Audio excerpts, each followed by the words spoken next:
The stars looked cold and distant through the reinforced windows of New Meridian's control center. Kim Day pressed his face against the thick glass, watching the endless darkness beyond their small world. For 10 long years, this mining colony had been their home, their prison, their entire universe. 50,000 people living on rocks and metal, digging precious minerals from the planet's core while Earth remained a distant memory. Day turned away from the window and walked back to his desk. As colony leader, he carried the weight of everyone's hopes and fears. The communication array had been silent for months now, no messages from Earth, no supply ships, no visitors. They were alone at the edge of space, forgotten by the world that had sent them here. "Sir, you need to see this." Park Min rushed into the office, his face white with fear.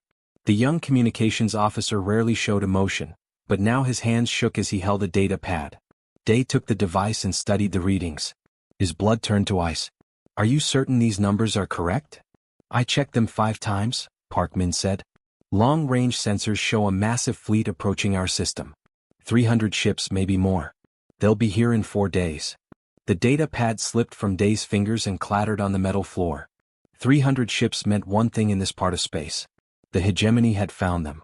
Stories spread across the galaxy about the alien empire that conquered worlds and turned entire populations into slaves. They took everything valuable and left nothing but empty planets behind. "Send out distress signals immediately," Day ordered, his voice steady despite the terror growing in his chest. "Every frequency, maximum power. Tell Earth we need help." Park Min nodded and ran back to his station. Within minutes, New Meridian's emergency beacon was screaming across space, carrying their location and a desperate plea for rescue. The message traveled at light speed toward Earth, but even at that incredible velocity, it would take months to reach home. Dr. Lee So-young arrived at the control center an hour later. The colony's chief scientist was a small woman with sharp eyes who had spent years studying alien technology.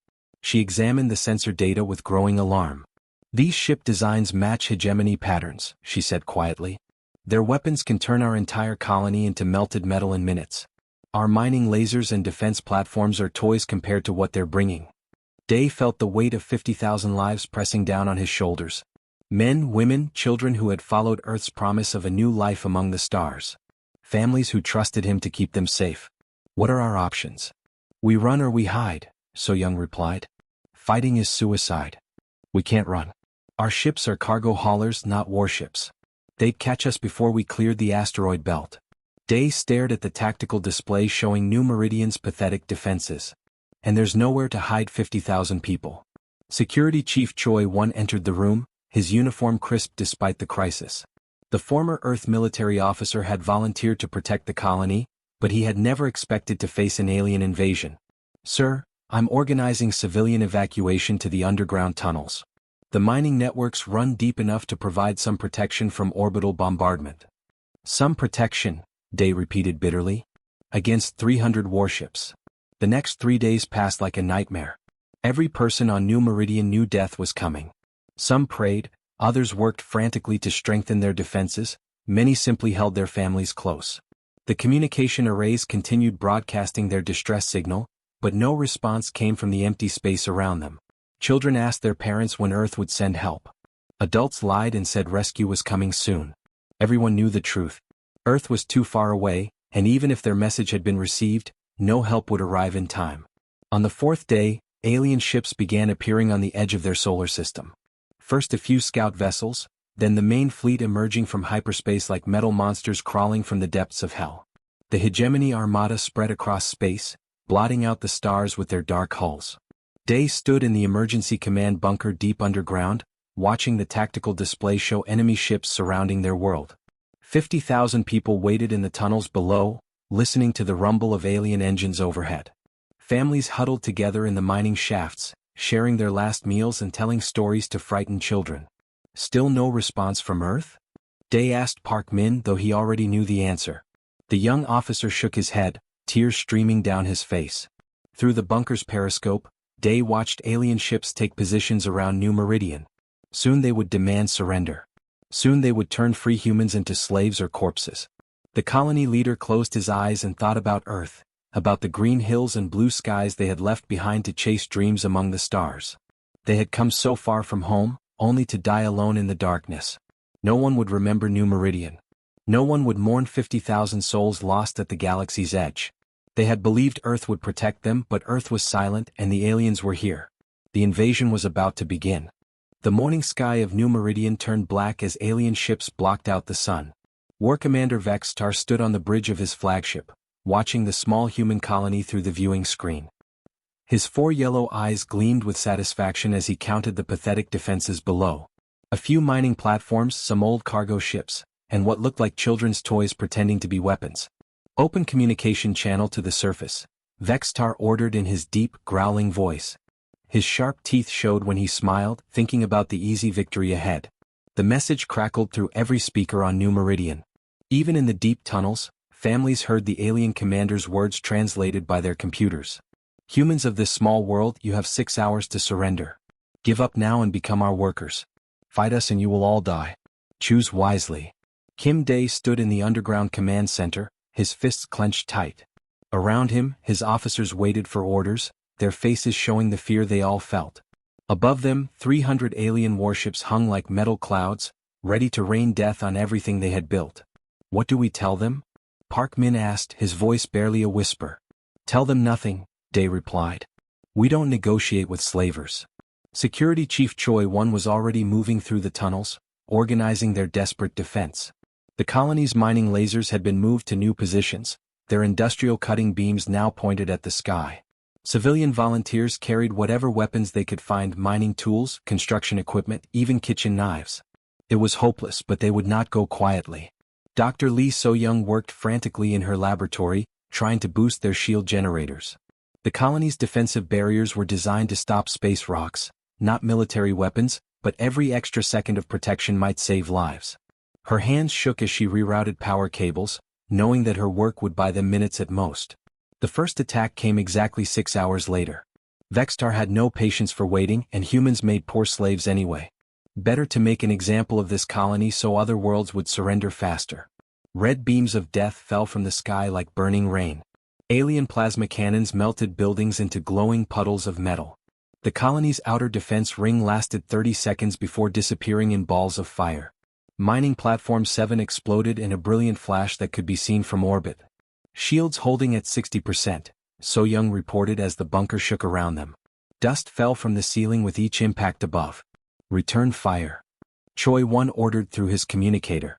The colony's few weapons shot back at the alien ships, their mining lasers making tiny scratches on massive hulls. It was like throwing pebbles at a mountain, but they had to try. Families pressed deeper into the tunnel networks as the bombardment continued. Parents covered their children's ears as explosions shook the ground above them. The mining shafts that had once brought them wealth now offered their only hope of survival. Young Park Ji-ho clutched his baby sister as their mother, Park Soon-ja, led them through the dark passages. The boy was only 12, but he understood they were all going to die. He had seen war movies, read adventure books about brave heroes winning impossible battles. This was not like those stories.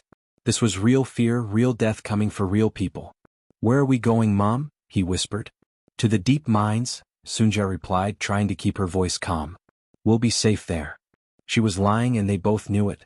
Above ground, the colony died piece by piece. The main power plant exploded in a mushroom of flame. The communication tower collapsed, cutting their final link to the outside universe. Streets where children had played games became rivers of molten metal. Vextar watched the destruction with cold satisfaction. Increase bombardment intensity. I want this place reduced to ash within the hour. His weapons officer, a scarred veteran of a dozen conquered worlds, manipulated his controls with practiced skill. More plasma beams fell from the alien fleet, each one erasing another piece of human civilization. In the command bunker, Kim Day watched their defenses fail one by one. The tactical display showed red lights blinking out across the colony map. Each light represented lives, dreams, families who had traveled across space for a better future. Sir, Shield Generator 3 is offline, So-young reported. Generator 1 is at 15% power. We have maybe 10 minutes before complete failure. Day looked around the bunker at his remaining officers. These people had followed him across the galaxy, trusted him to lead them to safety. Now he was leading them to their graves. Any response from our distress signals? He asked Park Min, though the question felt pointless. Nothing, sir. Complete radio silence from Earth. Through the bunker's periscope, Day could see alien fighters swooping low over the colony ruins, hunting for survivors. Soon they would detect the tunnels. Soon the bombardment would reach even the deepest shelters. The siege had begun and New Meridian was dying. 50,000 people waited in the darkness below, listening to their world burn above them. They had trusted Earth to protect them, but Earth was nowhere to be found. The aliens had come with overwhelming force and no one was coming to help. The end seemed only hours away. Far from the dying screams of New Meridian, Earth's moon cast long shadows across the largest military fleet in human history. Admiral Han Jinwoo stood on the bridge of the TFS Retribution, watching 500 warships prepare for humanity's first major battle among the stars. The fleet hung in perfect formation behind the moon's dark side, hidden from any watching eyes in deep space. The distress signal from New Meridian had reached Earth 3 months ago, carried across impossible distances by the colony's emergency beacon. Within hours, every military base on Earth was buzzing with activity. Politicians argued in closed meetings while generals pulled out secret plans that had been years in the making. "Admiral, all ships report ready for departure," Captain Yu Soo-jin announced from her position at the tactical station. Her voice was calm, professional, but Jinwoo could see the tension in her shoulders. This was the moment humanity had been preparing for since their first contact with hostile aliens decades ago. Jinwoo nodded slowly, studying the holographic display that showed their massive fleet. Each ship represented years of secret research and development. While colonies like New Meridian struggled on the frontier with old technology, Earth had been building weapons that the galaxy had never seen. The Terran Federation's leaders had learned hard lessons from early encounters with alien species. Some aliens were friendly traders, others were curious explorers, but too many were predators who saw humans as weak prey. Each hostile contact taught Earth scientists something new about alien technology, alien tactics, alien weaknesses. "Communications, prepare a message to all ship commanders," Jinwoo ordered. "Operation Guardian Angel is now active." Lieutenant Commander Onari's fingers danced across her control panel. Within seconds, Jinwoo's image appeared on screens throughout the fleet. Thousands of men and women in Earth's military uniforms looked up at their admiral, waiting for the words that would send them into battle.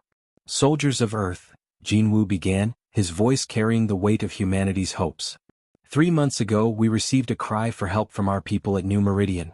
50,000 human beings, including children, faced destruction at the hands of the hegemony. Today we show the galaxy that Earth protects her children. In the engine rooms of massive dreadnoughts, engineers made final checks on experimental weapons systems. The ships carried railguns that could punch holes through planets, particle beams that could slice alien hulls like paper, and defensive shields based on captured alien technology that had been improved by human ingenuity. Captain Lee Dong-soo commanded the stealth carrier TFS Silent Storm, one of 20 ships equipped with revolutionary cloaking technology. His vessel could become nearly invisible to alien sensors, carrying hundreds of AI-controlled fighters that fought with tactical programs designed by Earth's best military minds. "All fighter squadrons ready for launch," his weapons officer reported. "The AI pilots are showing optimal combat patterns." Dong-soo smiled grimly. The galaxy thought humans were primitive because their colonies used old mining equipment for defense. They had no idea that Earth had been building robot fighters that could outfly any living pilot. Across the fleet, similar preparations continued. The dreadnought TFS Thunder carried experimental kinetic weapons that fired solid metal slugs at incredible speeds. The support ships held medical facilities and rescue equipment for the survivors they hoped to find at New Meridian. Every vessel had been designed with one purpose: to show hostile aliens that humans were not easy prey. Dr. Kim Min-ho worked in his laboratory aboard the flagship, making final adjustments to their new defensive systems. As Earth's leading expert on alien technology, he had spent years reverse engineering captured weapons and shields. His innovations would give human ships advantages that alien commanders could never expect. "Admiral, the hyperspace calculations are complete," Navigation Officer Sung Hae-jin reported. "Jump to New Meridian will take 18 hours at maximum speed." Jinwoo studied the star charts showing their route to the distant colony. 18 hours to cross space that had taken the original colonists months to travel. Earth's new hyperspace engines were another secret advantage, allowing their fleet to appear anywhere in the galaxy with shocking speed. "Signal all ships to begin hyperspace sequence," Jinwoo ordered. "Maintain complete radio silence until we reach the target system. I want our arrival to be a complete surprise." The fleet's hyperspace generators hummed to life, creating ripples in space itself. One by one, Earth's warships disappeared into the void, racing toward New Meridian at speeds that bent the laws of physics.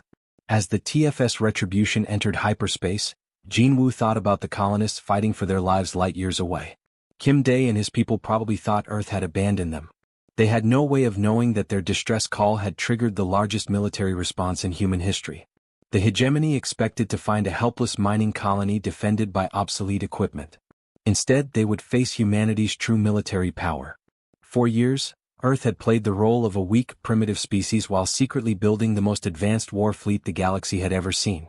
In 18 hours, the aliens would learn their mistake. In 18 hours, Earth would announce to the universe that humans protected their own. The hegemony had threatened the wrong species, and now they would pay the price for their arrogance. The rescue fleet raced through hyperspace, carrying hope to New Meridian and death to their enemies. The final defense barrier around New Meridian cracked like broken glass under the alien bombardment. In the deep tunnels below, Kim Dae watched his tactical display show the last of their shield generators failing. Red warning lights flashed throughout the command bunker as the colony's death grew closer with each passing minute. "Sir, they're preparing for ground assault," Security Chief Choi 1 reported through the communicator. "Alien dropships are moving into position. We have maybe 1 hour before they land troops." Dae closed his eyes, thinking of the families hiding in the mining shafts below. Children who would never see their next birthday. Parents who had brought their families across space only to watch them die on this distant rock. 50,000 people about to become slaves or corpses because Earth had forgotten them. War Commander Vextar stood on his flagship's bridge, watching the human colony burn. His yellow eyes gleamed with satisfaction as the last of their pathetic defenses collapsed. Soon his soldiers would march through those tunnels, dragging out the survivors to serve the hegemony empire. "Prepare landing forces," he commanded. "Take as many alive as possible. Dead humans make poor workers." His officers moved to obey, but suddenly every alarm on the bridge began screaming at once. The sensor displays exploded with new contacts appearing throughout the system. One alien after another stared in shock at readings that seemed impossible. "War Commander," his tactical officer shouted. "Massive hyperspace signatures detected. Unknown ships entering the system." Space itself began to tear open around New Meridian. Brilliant tears in reality spread across the darkness, crackling with exotic energy that made the alien sensors scream warnings. From these impossible wounds in space, ships began to emerge. Human ships. Hundreds of them. The Terran Federation fleet materialized in perfect battle formation, their hulls gleaming under the system's distant sun. Massive dreadnoughts appeared first, their weapon arrays already charging for combat. Sleek carriers followed, launching clouds of fighter craft that moved with mechanical precision. Strange ships that seemed to flicker in and out of existence took positions throughout the fleet. Admiral Han Jinwoo stood on the bridge of the TFS Retribution, watching his fleet complete their jump to New Meridian. 500 of Earth's most advanced warships now surrounded the alien invaders, turning the hegemony's numerical advantage into a deadly trap. "All ships, battle stations," Jinwoo ordered calmly. "Show these aliens what happens when they threaten our people." In the tunnels below New Meridian, Dr. Lee So-young stared at her sensors in disbelief. "Kim Dae, you need to see this. The readings are impossible." Dae rushed to her station, looking at displays that showed human ship signatures filling the space around their world. "Are you certain these are ours?" "The transponder codes are Terran Federation," So-young whispered.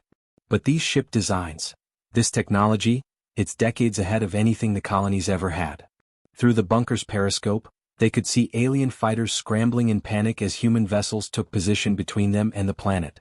The hegemony fleet that had seemed so massive now looked small and vulnerable, surrounded by Earth's hidden armada. Admiral Jinwoo opened a channel on all frequencies, his voice cutting through space with cold authority. Every alien ship, every human survivor, every communication array in the system received the same message. "This is Admiral Han Jinwoo of the Terran Federation Deep Space Fleet. You have threatened our colonists. You have attacked human civilians. You have made a grave error in judgment." War Commander Vextar felt his blood turn to ice as he listened to the human's words. 300 ships had seemed like overwhelming force against a mining colony. Against 500 advanced warships, his fleet looked like toys facing titans. "How is this possible?" he growled to his officers. Intelligence reported that Earth possessed only minimal space capabilities. His tactical officer's voice shook with fear. "Sir, their ships are using technology we've never encountered. Energy signatures are off our charts. Weapon systems are unknown. On the surface of New Meridian, families emerged from the deepest tunnels to watch through broken windows as human ships spread across the sky. Children pointed at the sleek vessels, tears streaming down dirty faces as they realized rescue had finally arrived. Park Soonja held her baby daughter close while her son Jiho pressed his face against the tunnel wall, watching the impossible sight above them. "Mom, are those really our ships?" "Yes, baby," she whispered, hardly believing it herself. "Earth came for us. They actually came." Captain Yu Sujin coordinated the fleet's battle positions from her station aboard the flagship. All dreadnoughts report weapons locked on primary targets. Carriers have launched full fighter complements. Stealth ships are moving into flanking positions. The human fighters moved like silver arrows through space, their AI pilots executing maneuvers that no living being could survive. They darted between alien ships with perfect coordination, their weapon systems already targeting critical points on enemy hulls. Jinwoo watched the tactical display show his fleet's dominance. Earth had spent decades preparing for this moment, building weapons and training crews while the galaxy underestimated humanity's true capabilities. War Commander Vextar of the Hegemony Fleet, Jinwoo's voice echoed across all channels. "You have 30 seconds to begin immediate withdrawal from this system. Refuse and we will demonstrate why threatening Earth's children is the last mistake you will ever make." The battle was about to begin and this time humanity held all the advantages. War Commander Vextar stared at the human fleet surrounding his ships, his 4 yellow eyes wide with disbelief. 30 seconds to retreat from what should have been an easy victory. His pride as a hegemony commander warred with the growing fear in his chest as he counted the impossible number of human warships. "Never," he snarled into his communicator. "The hegemony does not run from primitive humans. All ships, attack formation." Admiral Han Jinwoo heard the alien commander's response and shook his head sadly. "They chose poorly. All ships engage at will. Show them what Earth has been building."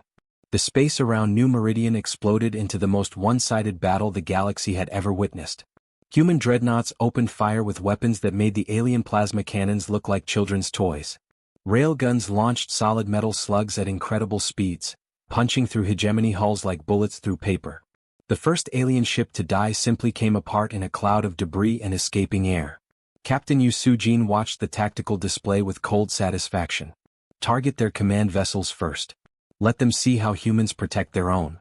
The TFS Thunder's experimental kinetic weapons fired in perfect sequence, each shot calculated by computers that could predict exactly where enemy ships would be.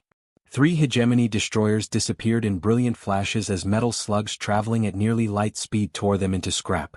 War Commander Vextar's flagship shuddered under concentrated fire from human dreadnoughts. His bridge erupted in sparks and alien blood as systems overloaded throughout the massive vessel. "Impossible," he screamed as another impact sent him crashing to the floor. "How do they possess such weapons?"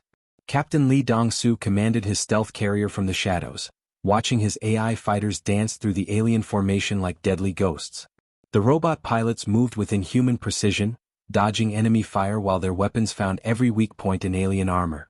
Each fighter was worth 10 living pilots and they felt no fear, no hesitation, no mercy. "Fighter Squadron Alpha, target their weapon systems," Dong-soo ordered. "Squadron Beta, go for their engines. Leave them helpless." The human fighters swarmed over alien ships like angry insects, their particle beams slicing through hull plating with surgical precision. Hegemony gunners tried desperately to track targets that moved too fast for organic reflexes, but the AI pilots anticipated every defensive move before it happened. In the tunnels beneath New Meridian, Kim Dae and his people watched the battle through their sensors in amazement. The hegemony fleet that had terrorized them for days was being systematically destroyed by ships they had never known existed. "Look at those energy readings," Dr. Lee So-young whispered. "The power output from just one of those dreadnoughts is greater than our entire colony grid. Earth has been building a war fleet while we thought they had forgotten us." Security Chief Choi Won wiped tears from his eyes as he watched alien ships explode in the darkness above. "They came for us. After all these years they actually came." The battle lasted less than an hour. Hegemony ships that had conquered dozens of worlds found themselves outgunned, outmaneuvered, and completely outmatched by human technology they had never imagined possible. War Commander Vextar's mighty fleet was reduced to burning wreckage scattered across space. "Retreat. All ships, immediate withdrawal." Vextar finally screamed into his communicator, his pride crushed by the devastating reality of human military power. His flagship limped toward the edge of the system, its hull torn open and its weapons destroyed. Admiral Jean Wu watched the surviving alien ships flee into hyperspace, less than 50 vessels escaping from the 300 that had attacked New Meridian. "Let them go," he ordered when his weapons officers requested permission to pursue. "Let them carry word of what happens to those who threaten human civilians." The rescue operation began immediately. Human medical ships descended toward New Meridian's surface while engineering vessels moved to clear the orbital debris. Admiral Jean Wu opened a channel to the colony's survivors, his voice warm with relief and pride. "New Meridian, this is Admiral Jean Wu. Earth has not forgotten her children. Prepare for immediate medical support and evacuation. You're safe now." Kim Day stood in the command bunker, listening to the most beautiful words he had ever heard. Around him, his officers wept openly as they realized their nightmare was finally over. Above them, human voices called through the rubble as rescue teams searched for survivors. Families emerged from the deep tunnels, blinking in the light as Earth soldiers helped them reach safety. Children who had hidden in darkness for days now looked up at the sky to see human ships instead of alien weapons. Parents held their babies close, whispering prayers of gratitude to the Earth that had not abandoned them. Park Soonja carried her daughter while her son Jiho walked beside her, staring in wonder at the human soldiers who guided them to safety. "Are we really going home, Mom?" "Yes, baby," she replied, tears streaming down her face.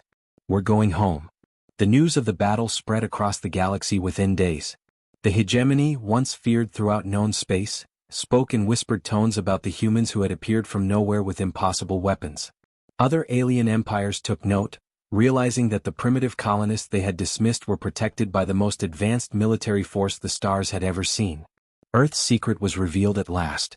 While the galaxy had underestimated humanity, watching their colony struggle with old equipment, Earth had been building the future of war. The Terran Federation's hidden fleet now patrolled human space, ensuring that no colony would ever face destruction alone again. New Meridian was saved, but more importantly, the galaxy learned a lesson that would echo through history: humanity protects its own.